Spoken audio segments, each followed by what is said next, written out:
Good morning again and welcome. My clock says 11:10, so we can get started. Thank you so much for joining us in our Turning the Tide workshop and summit. And we are looking forward to this exciting and engaging panel discussion on COVID-19 and racism. I am Ronicsa Chambers, and I'm a member of the Upsilon Epsilon Omega chapter in Baltimore County, and I'm excited to serve as your panel moderator. And it is my just enormous pleasure to welcome to this discussion just a leader in the field, Dr. Lisa Cooper, who is a professor and director of the Johns Hopkins Center for Health Equity. Thank you so much, Dr. Cooper, for taking your time out during a pandemic and your busy schedule to talk to us and to make sure that our community is informed about this very important topic. First, I want to share a little bit about your background with the audience so they can know who they're talking to and what a pleasure it is to have you. Dr. Lisa Cooper is a Liberian-born general internist, social epidemiologist, and health service researcher. She was one of the first scientists to document disparities in the quality of relationships between physicians and patients from socially at-risk groups. She then designed an innovative interventions targeting physicians' communication skills, patients' self-management skills, and healthcare organizations' ability to address the needs of populations experiencing health disparities. She is the author of, listen everyone, the author of over 180 publications. I can't write in my daily journal, so this is something. And she is the principal investigator of more than 15 federal and private foundation grants. She is a devoted mentor to more than 60 individuals seeking careers in health, medicine, and nursing. That's quite an accomplishment because we all know the importance of STEM. But in addition to all of this, she has received several honors for pioneering research, teaching, and mentoring. She has been recognized by numerous community organizations for her engagement and advocacy to address health disparities.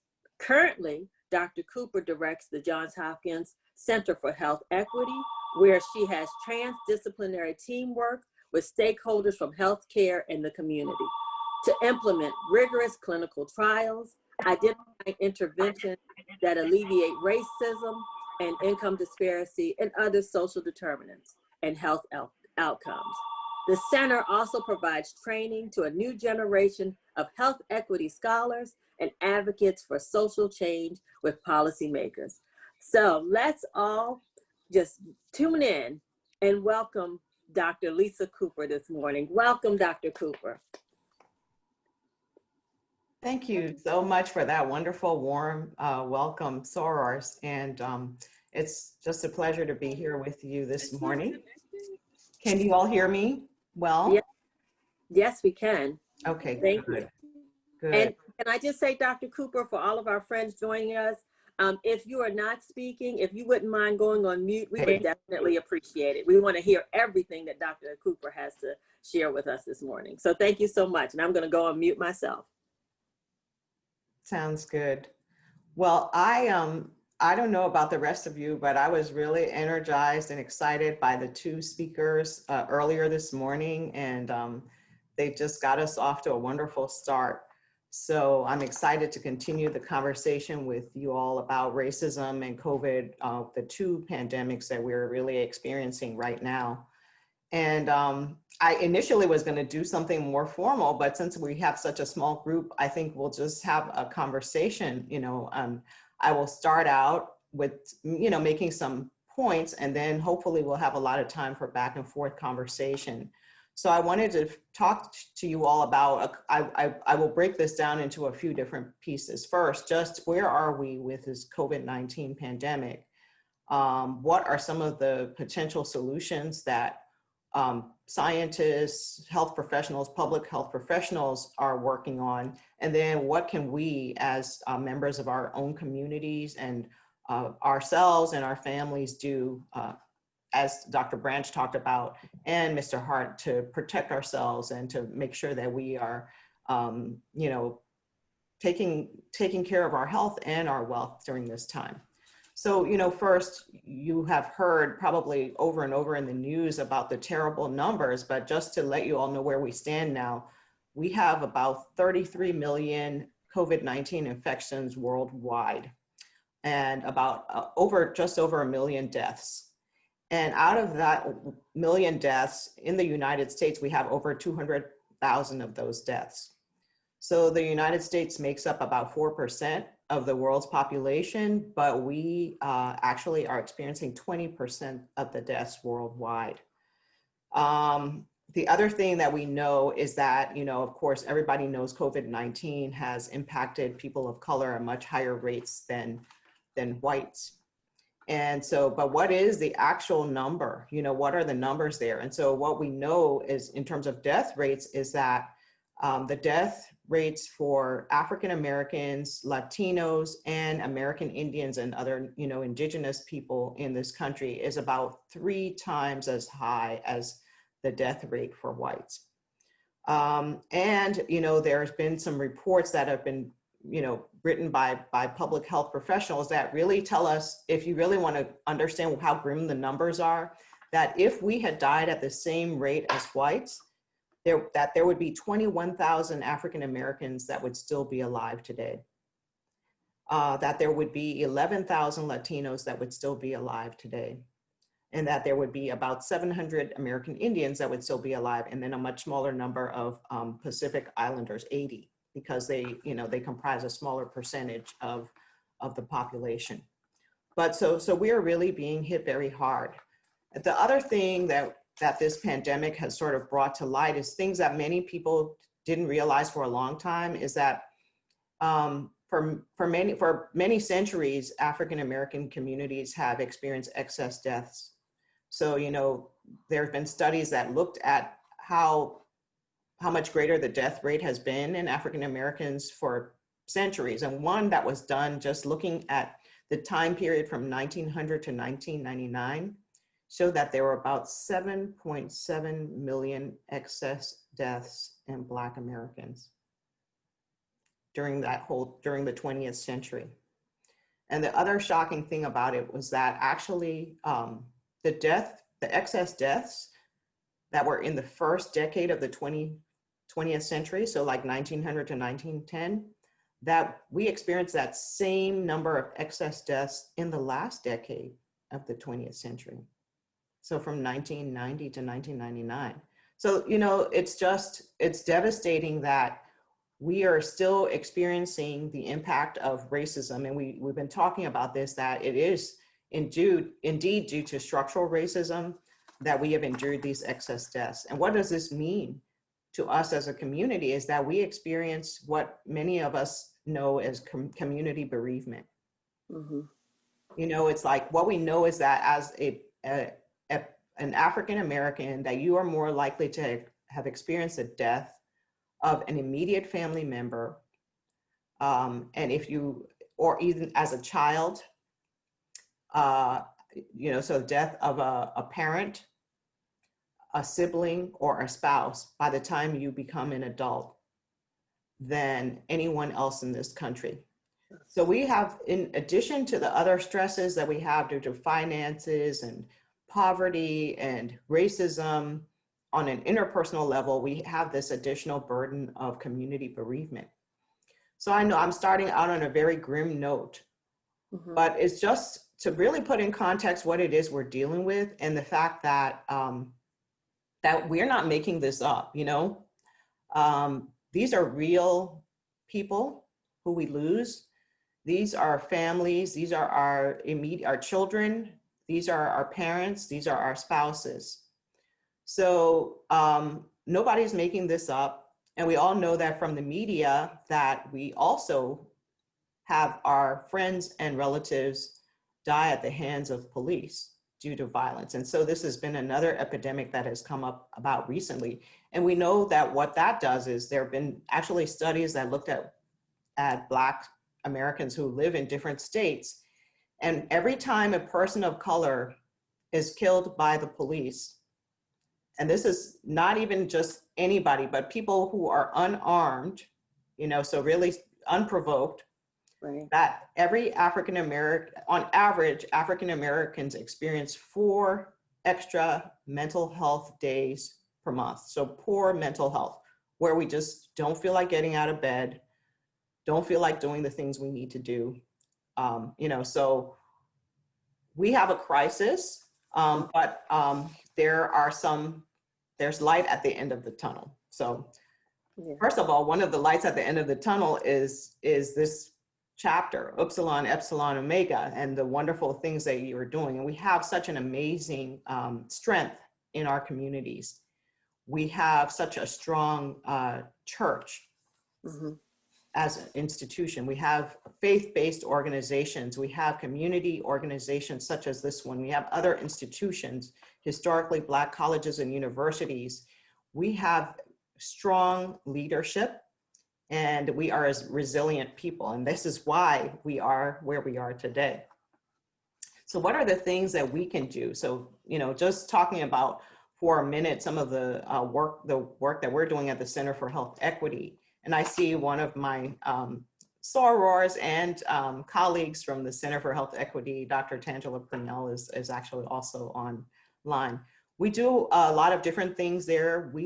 Many of us are health professionals, so we actually take care of patients. Like Dr. Brandt, I'm an internist and I see patients at the East Baltimore Medical Center. But we also are public health professionals, so we do research. We train the future generation of not only researchers, but practitioners, and also work with community advocates and activists who want to bring about change in their communities, such as, this chapter of my beloved sorority.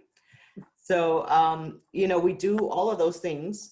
We do research, training, and then we work with communities to bring about change. So increase awareness of health inequities and work to advocate with policymakers and practitioners to bring about real change. So we've been doing that for 10 years. This is our 10th anniversary. We've trained over 150 people in person, and now over 2,000 people online, because we have online courses. We have about 40 faculty, and we have about 60 community partners that are on our community advisory board. So, we're coming up with solutions. Some of the things we're working on are things that where we train community health workers and nurses on how to better address patients' social needs in addition to their medical needs, and get healthcare systems to better understand how to address those needs and to invest by hiring staff who are culturally in tuned and prepared to actually help patients with the issues they have. We do things like make sure people have access to healthy fruits and vegetables, and that they know how to eat healthy so that their risk of kidney disease goes down, that they know how to manage their blood pressure. We work in partnership with groups in other parts of the world, like in West Africa, where I was born, and try to get some lessons learned from the continent that we can apply here and take lessons learned from our communities here back there, because there are so many things that that people do around the world that can help each other. So we're doing those things too. Wonderful. So like now, so I know everybody was using acronyms today. So, the 3 W's and the 4 P's. So I'm going to come up with, I wanted to come up with a different letter, but actually P works for me. So I have 3 P's that I'm going to leave with you. Okay. The first of them, again, is protect. So we talked about protecting ourselves and our family members, but what I want us to remember is that we really need to protect our frontline workers. Right.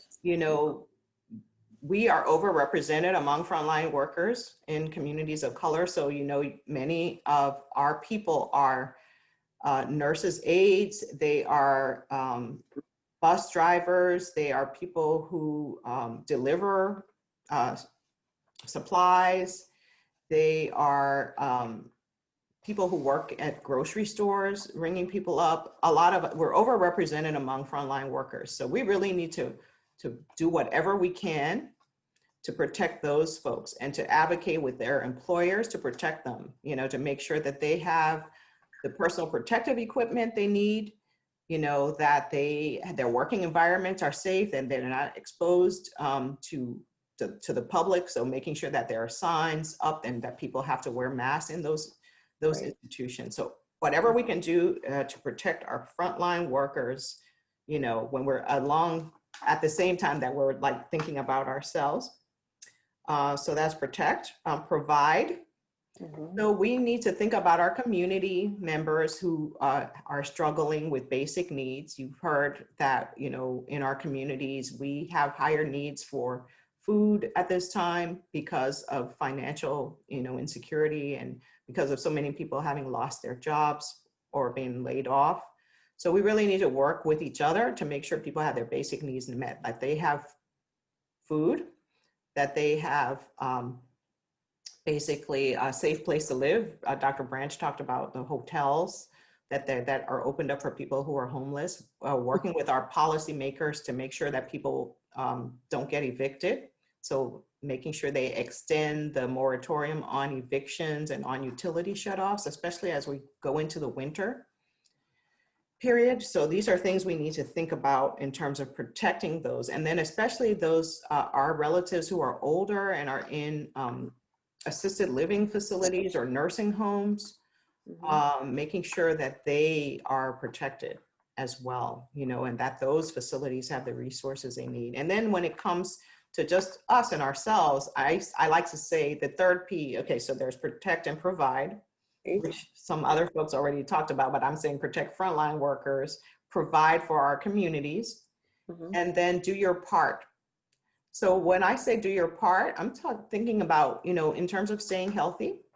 You know, we already heard about the things about watching our diet and taking care of ourselves. I want to add to that list that doing our part is taking care of our mental health and well-being. I know there's another session that's focused on that, but part basically means being prepared. So that means when you are seeking health care, make sure you know what it is you are supposed to be getting, or if you have certain questions, make sure you have them written down so that when you go in for healthcare, you are informed and ready to, you know, to engage appropriately with your healthcare provider. So prepare for your visits, just like, you know, I think Mr. Hart was talking about the fact that we spend so much time planning our vacations and we don't spend the same amount of energy planning our finances. We don't spend the same amount of energy planning and preparing for our health. So what should we should know, like what vaccine are you due to get? Have you had your mammogram this year? If you're a woman who's over 40, 45, you know, have you gotten your flu shot yet this year? So be prepared. When you go into the healthcare system, act. You know, you are entitled to ask questions and get your questions answered. You are also entitled to have a role in your care and decision making about your treatment.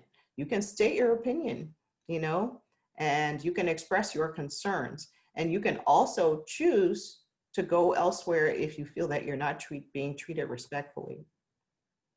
So prepare, act, review whatever information you get. When you are given that information, make sure before you leave that you have gone through everything and understood it and are able to articulate that back. And then finally, T is to take it home, you know, and then follow through on it. Okay, so do your part.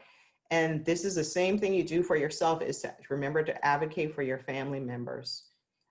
It's okay, especially if you have a family member who's been admitted for COVID, even though it's hard to visit people at this time, it's okay for you to expect to get a phone call or an update at least once a day on that person.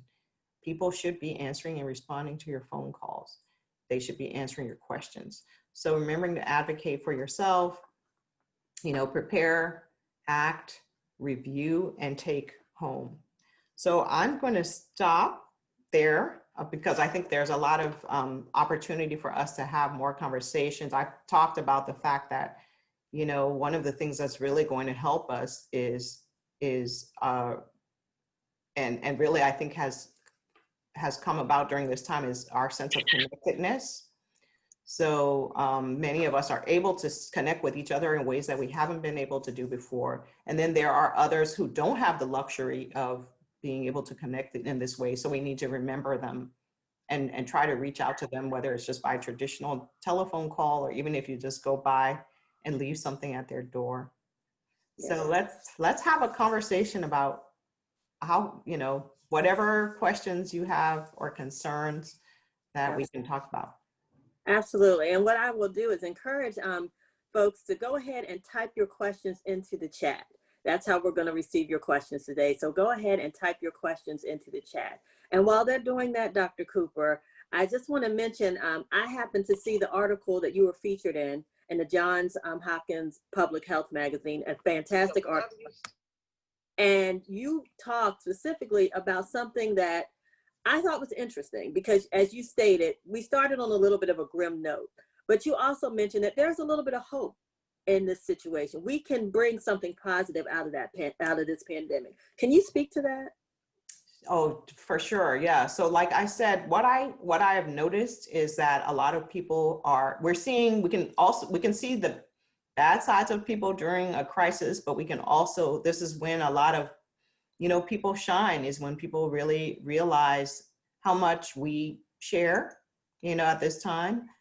Even though we have different circumstances, but we all understand what it is to be alone, and to be afraid of a disease that really is unknown to so many people. This time has given a lot of people extra space to be quiet and to contemplate what's most important, and then to reach out. So I think even people who aren't in our community have really awakened much more to the issues of racial injustice right now than they were before. And you've seen so many people of all walks of life out there participating in the protests and being more activated. So that's one of the things that gives me hope. And well, I'm kind of like an eternal optimist anyway. I think you have to be when you work in this area. But I mean, look at how the whole world has been impacted by this. So it truly just lets us know that we all have a part to play, and that everybody's important. Look at how the whole economy shut down because of the frontline workers got sick. Everybody thought, people who are bus drivers, so many people just don't even notice people like that, just walk right by them. But what happens is all those people get sick. What happens if all the people who work in meat packing plants get sick? Or all the people that are who work in in agriculture and getting the fruits and vegetables we need, they all get sick. And I know when I went to the grocery store early in the pandemic, we couldn't find a lot of things. Right. Exactly. So it just really makes you realize how important each person is and makes you really appreciate, there are people out there risking their lives. One of my cousins told me that the only people that came in her room, she got COVID-19, only people that came in her room and combed her hair and helped her get dressed and get out of bed were the nursing, the medical assistants. Mm-hmm. That the doctors couldn't come into the room because they were so overburdened and had to see so many people that they were seeing people on video. But the people who helped her get out of bed and go to the bathroom and comb her hair every day were people who were making minimum wage, Right. And that is such a crucial point. And the fact that protecting our frontline workers and our everyday workers is so important. And I'm glad you brought that up. And I believe we have some questions in the chat. So Tanya, can you tell me what's the question in the chat, please? Or is it? I'm here. With so much attention given to adults, can you discuss COVID and its effect on children, especially since some countries are preparing to open? Okay, I think I heard the question. So, well, a lot of the data show that children don't seem to be as severely impacted by COVID. We're not seeing as many cases or as many children getting very sick with COVID-19 as older people. And it's been a blessing, if you ask me. But that doesn't mean that kids don't get it at all. So we do know that children do get COVID. We do know that they can spread it. And we have no way of knowing, because we know so little about this virus, we have no way of knowing who is going to get very sick with it. And so that's why we have to use the same precautions with children as we do with adults. You know, that they should also, you know, wear their mask, you know, when out in public, that we also have to make sure they're protected. So it's, you know, it's a catch-22, because children do need to get out. They need to be with other children. They need the, you know, the affection and touch and closeness, but we have to protect them as well. And so I think that there's going to have to be an abundance of caution in opening up schools, and really adults who are taking care of these children need to be well trained and be able to help these kids adjust. My great nephew is 5, and he's in person school right now, but in a small class, and he really is following, you know, the instructions, knowing like how far he's supposed to sit away, and they do their lunch at different times because everybody can't sit together, you know. So children can be taught, but there is going to require a lot of patience and a lot of care. And I know there are a lot of other people with much more expertise in dealing with children, including my soror and colleague, Dr. Shoel. Right. And she is in the room. And I believe there is another question, but I also wanted to mention that someone noted that it appears that children of color are also disproportionately affected. Even though it's a small number of children, it seems that children of color are disproportionately affected as well. And so, Dr. Shoel, did you have something to add? I see you have your hand raised. I was just gonna, hi, Lisa. I was just gonna say that that the same disparities that we see in adults mirror those in children. And although children are less likely to be affected, we can see they can become sick. So we still have to have the same precautions. And Black and Latino children are more likely to get COVID-19. They're more likely to be more ill. They're more likely to see some of the complications that we've seen in children, like the inflammatory disorders that were described. The same thing that we see in adults. So again, the same precautions need to be taken, and a lot of different factors have to come into consideration when you're thinking about with schools reopening. We field a lot of questions from parents and from others about, you know, what's the safest way to get kids in an educational environment that they need. And it's not a straightforward answer. It really isn't. Very challenging times as we determine what's best for our community, in particular, our children. So thank you for that information. Lynn, I believe we have another question in the chat. We do. We do have 2 questions. The first one is, how have you seen COVID-19 impact those with mental health issues? Oh my goodness. COVID-19 is having a devastating impact on people with mental health issues. We know that the hospitalization rates have gone up, you know, even though for a long time they were like not allowing people to come to the hospital, again, because of fear that COVID-19 would spread. But there have been an increase in suicides. Unfortunately, we've seen an increase in suicides as well among African-American youth. So this is a very serious situation, and this is why we really need to be looking out for one another, and really taking the time to like noticing what's going on, because, you know, there's so much social isolation that has happened as a result of this pandemic. And, you know, kids may tend to, especially young people, may tend to isolate in their rooms and not be out with their friends. And, you know, if adults are sort of preoccupied with other things, other stresses that are going on, people have lost their jobs. Right. It's really wreaking havoc on mental health. So I would say that that's one of the top concerns. Another concern is that COVID-19 itself has an impact on mental health. So people who have had the infection itself have reported higher levels of depression and, you know, anxiety. So we need mental health professionals a lot at this time. We need a lot of awareness about this and openness to discussing it, and not, you know, shaming people or stigmatizing them crying out for help at this time. Yeah. Oh, I just wanted to say also that our website, healthequityhub.com, has a lot of COVID-19 resources listed on there. So if you're, needing something yourself or for your family or for, someone else in your community, you can go to our website, and we have a COVID-19 resources page that has phone numbers for different services, crisis hotlines, all that kind of information on it. That's wonderful. Dr. Cooper, can you repeat that website? And we'll go ahead and put that in the chat. It's healthequityhub, HUB.com. Okay, wonderful, because we need to make sure that we have all the resources we can get as we try to navigate this pandemic. The next question is from Sora Lynn. You have that question? I do. The next question was asking, how has COVID-19 affected men or women, or which one was more affected? Yeah. Well, we've been seeing that men are affected in much worse than women with this disease.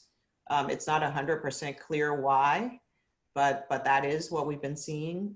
So we have to be really concerned about our men, especially our men who have chronic conditions, such as diabetes and high blood pressure, obesity, or lung disease, asthma, or chronic obstructive lung disease. So yes, that's what we know, although honestly, we don't know why. So thank you so much, Dr. Cooper. And as you mentioned men, I know one of the initiatives that has been taking place is getting men to go to the doctor.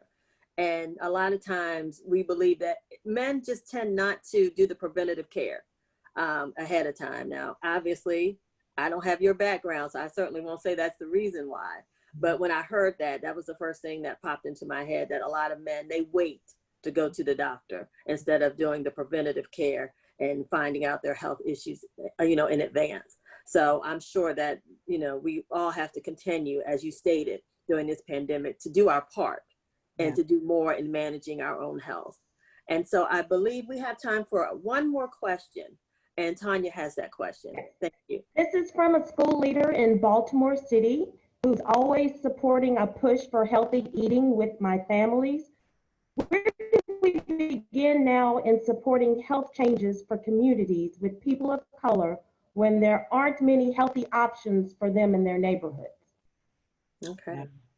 I know this is really, really a challenge. And so, many of us are working with people like grocery store owners, and even like corner stores and things like that to make sure that they can offer like healthier options, trying to make sure that people know about where farmers markets are.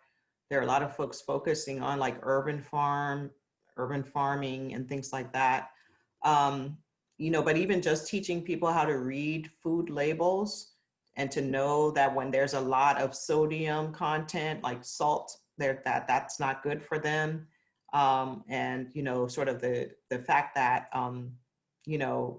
looking at the number of calories, just being able to read food labels and understand when something's not good for you.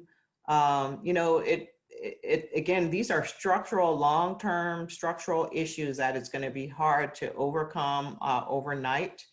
We can educate people, but I think really a lot of this work is going to have to be done on a broader level, like working with schools, for example, on serving healthier food, working with other institutions that serve food, and really getting the industry to change some of its practices.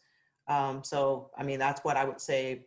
I don't know if there are other people who have other ideas about what we can do about that, but at least if people know what they're supposed to be doing, I think that's a start. But then we also have to give them the choice, because maybe they know, but it's like there's nowhere where they can get it, And I believe, Dr. Cooper, as you mentioned, this is where our advocacy comes into play. And this is where organizations like our very own can really play a part in supporting getting supplies and getting resources into these food deserts, and really partnering with corporate America to ensure that we do that. So I think that's an important conversation, an important part that you brought up. And I really thank that person for that question, because that's something that we all can have a hand in supporting. Right. And as we kind of getting to the end of the hour, we are fortunate and blessed to have our chapter president and vice president on the line, and they would like to extend greetings to you, Dr. Cooper. Great. So, Madam President. Actually, I'm going to yield to Dr. Showell first. Okay.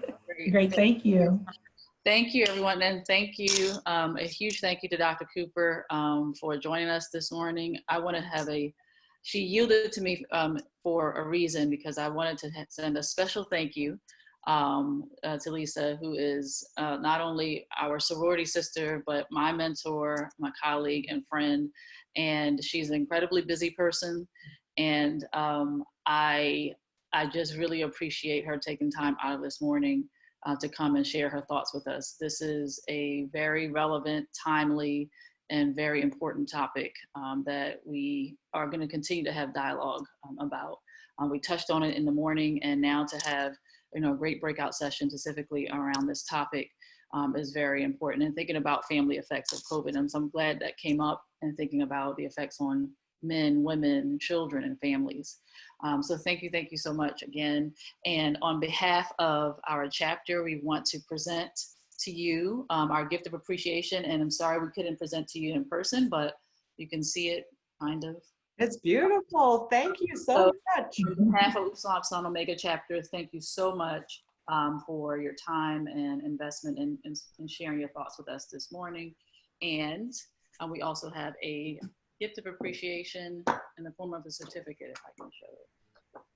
Thank you so much. It was my honor and my pleasure. You all blessed me by having me and and letting me share in the entire morning. So thank you again. Thank you for having me. Yes, thank you. And thank you for all the wonderful work you're doing. Thank you. And we hope you can join us on some future events on the UEO side. And I also just want to remind those who are in the breakout session that the conversation about health and wealth doesn't stop today. So we have two very important events coming up.